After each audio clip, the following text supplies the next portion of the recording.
আসসালামু আলাইকুম। তোমাদের সাথে আছি আমি দৃষ্টি। তো কেমন আছো সবাই? আমি কিন্তু বেশ ভালো আছি। আর দেখো, আজকে আমি তোমাদের জন্য নতুন একটা ভিডিও নিয়ে এসেছি, আর সেটা হলো বর্ডার লাইন।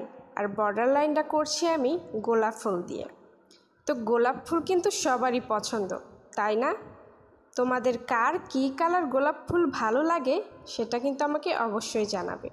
গোলাপ ফুল তো বিভিন্ন কালার হয়, তো আমি কিন্তু আজকে লাল গোলাপটাই আঁকাচ্ছি, লাল গোলাপের রঙই করব। আর এই যে আমি বর্ডার লাইনটা করছি, এটা কিন্তু তোমরা তোমাদের প্রেজেন্টেশনের কভার পেজে লাগাতে পারো, কিংবা কভার পেজে যখন তুমি তোমার এই গোলাপ ফুলের ডিজাইনটা করবে তখন এটা কিন্তু আরও অ্যাট্রাকটিভ হবে। তো তোমরা খুব ভালোভাবে খেয়াল করো আমি জিনিসটা কিভাবে করছি।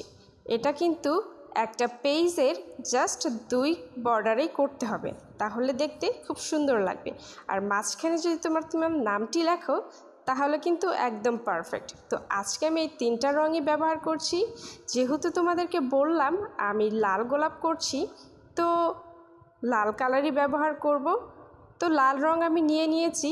এগুলো হলো পেট্রা কাঠের রঙগুলা, তোমরা যে কোনো দোকানে পেয়ে যাবে। আমাদের জাতীয় ফুল শাপলা হলেও গোলাপ কিন্তু ফুলের রানী, ঠিক না? তো গোলাপকে আসলে ফুলের রানী দেওয়া একদম পারফেক্ট হয়েছে আমার মতে। তো যাই হোক, তোমাদের সাথে কথা বলতে বলতে আমি কিন্তু একটা গোলাপ রং করে ফেলেছি, অ্যান্ড আমি সেকেন্ড গোলাপে আছি, এটাও রং করা শেষ হয়ে গেল।